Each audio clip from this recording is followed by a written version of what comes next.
How to Be Rich.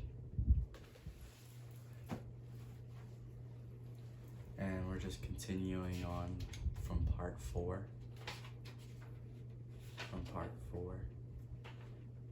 How the rich do it. And I'll just say again, this is revised by me, written. You can see it in time lapse. Alright, we're just gonna continue on. I'm just reaffirming it to myself and sharing it with you all, of course. Why doing more work than we're paid for leads to wealth? There are 2 major reasons why all successful people must practice this law. The mind only grows strong through use. By rendering the greatest possible amount of service, the faculties through which the service is rendered are put into greater use, becoming strong and accurate. By rendering more service than that for which you are paid, you are turning the spotlight of favorable attention upon yourself, and it will not be long before you will be sought after with impressive offers for your services. Do the thing and you shall have the power. To this day, the greatest philosopher, this is literally the truest practice, and it can be made perfect. The better you do your work, the more adept you become at doing it, and this in time will lead to such perfection that you will have few, if any, equals in your field. Enjoy the law of increasing returns. By rendering more service and better service than that which you are paid, you are there taking advantage of the law of increasing returns. This means that you will eventually be paid in one way or another for more service than you actually perform. It actually works in the most practical test. You must render more and more better service than you're supposed to render.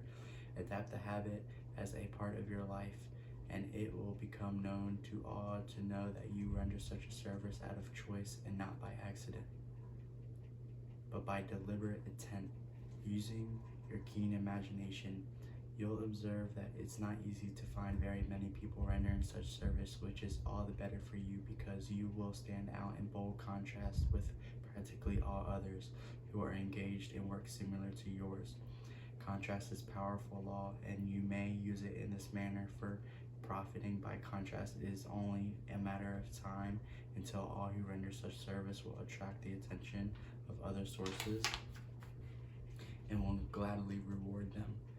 Careful study of the lives of successful people has shown that faithfully practicing this one law alone has brought the compensations with which success is usually measured. If the author of this philosophy had to choose one of the laws of success as being the most important, and had to choose one, it would be the law of rendering more and better service than what is paid for. Now, let's give your business all you've got and more. If you want more of the universal supply, you must use that which you have in such a way as to make yourself a greater service to those around you. Whoever shall be great among you, said Jesus, shall be the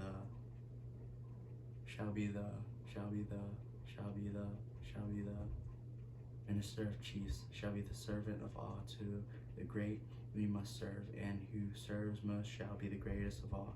See how you can make more for others. In the process, you will inevitably make yourself to become more.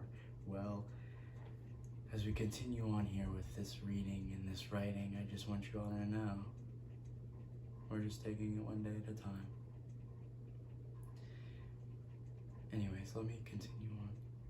We get to do this. We get to do this. We get as we give, but we must give first. It matters not where you start. You can still give. Give a bit more of your energy, of your work, of your thought than you're paid for.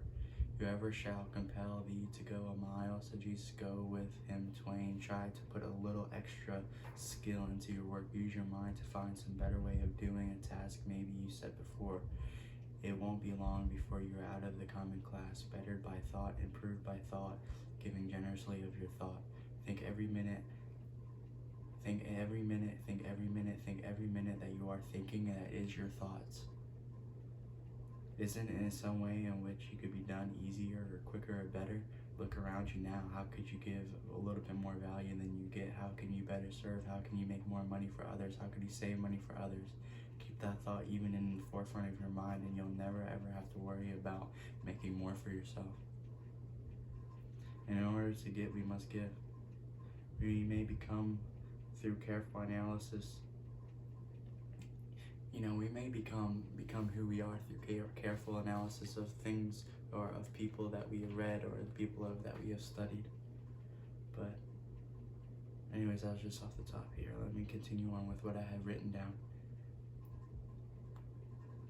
We do not live for ourselves alone. No one can. The order of the universe must be written. It was Charles Kingsley who sang truly, "Friends, in this world of hurry and work and sudden end, if a thought comes quick of doing kindness to a friend, do it that very instant. Don't put it off. Don't wait. What's the use of doing kindness if you do it a day too late?" It is the one who has his mind made up and his heart centered on accomplishing the thing, and that is the service, maybe someday be elevated to the silent vote of the position of greatness. Happiness always comes through the operation of a great and universally established law, by the sympathy, the care, the consideration of all the service you render to others. Only those who serve are worthy of success. It is the real interest in the affairs of others that makes for a generous, wholesome, inclusive, and therefore broad and happy life. The life that is sharing in the interests, the welfare, and the happiness of others is the one that is continually expanding in beauty and in power and therefore in happiness. Expanding constantly. All this writing, man, I tell you, it explodes your brain. I really recommend it. And I'm just here to help.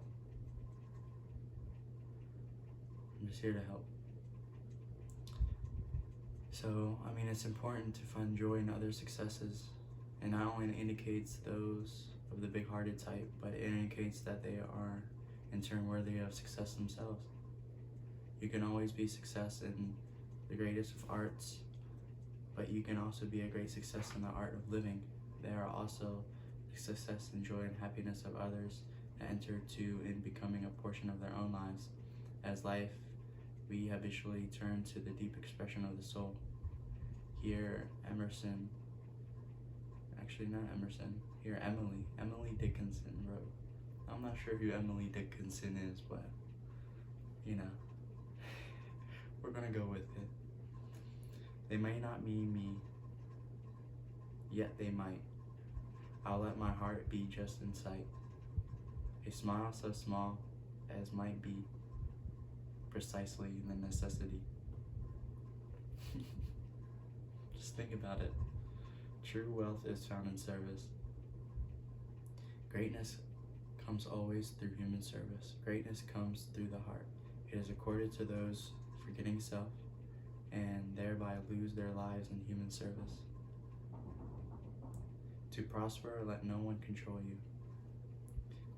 Since the principle of complete control exists within us, there is a way to apply that principle in everything and at all times. To be successful in this attitude of self-supremacy must prevail at all times and under all conditions. When we live in this attitude of self-supremacy, we exercise complete control over certain things in our lives. To be true to this truth, we must absolutely refuse to believe that we can be controlled or influenced by anything or anybody. We must depart completely from belief in that others control our thoughts, powers, and must recognize in ourselves that the only power to completely control everything is in our own domain. When we are in the state of self-supremacy, we are in the state of where no influence from without exists, and we are in a world where the power of self-mastery is the only controlling power. So this must be to the only control. Submit yourself to a better environment. Your life, your thoughts, and your deeds will naturally become better. In each case, you will be to the representation of the impressions that enter through the senses. Practice the art of original thinking. To have the power to change our environment and to master our fate only comes through the change of our thoughts. While in the attitude of self-supremacy, your mind is not open to impressions from any source, but you can place your mind at will in the responsive attitude so that you may receive impressions from any source you select. By proper selection, consciousness can in this way be trained to express itself only through these mental channels that reach the superior side of all things. Through contact with unlimited possibilities, your mind will be able to perform and transform any original thought that embodies superior powers and attainment, and as you become like your thoughts, you will through this process become superior. Building your larger life. I can continue on right here. I want to get to this one story. I really want to get to this one story, but I'm going to continue on right here. There's going to be a part 3 to this. Part 4? Yeah, so we're building your larger life. Just think about it. You will control all your impressions received from your environment. You will control these impressions, and you will use them as material in the construction of your own larger-than-life and the greater destiny that must follow. While your mind is in the attitude of self-supremacy, your contact with the world will not affect you in any way but the way you desire it to be affected. This is because you control the impressions that come from without, and you can completely change the natures of the impressions before they are accepted in your consciousness. Or you may refuse to accept them entirely. In the midst of adversity, do not permit the adverse circumstances to impress your mind, but be open to your mind being impressed by the greater power that it comes with the adversity. Our mind is impressed by the power itself, therefore you are always made stronger. There is something of value to be gained from every adverse condition, because within every condition there is power, and there is always greater hidden possibilities what the surface indicates. Through original thinking, these greater possibilities are understood, and when the mind is in the attitude of self-supremacy, it may choose to be impressed by the greater possibilities, only thus providing more material for our reconstruction and our destiny on a larger and superior scale.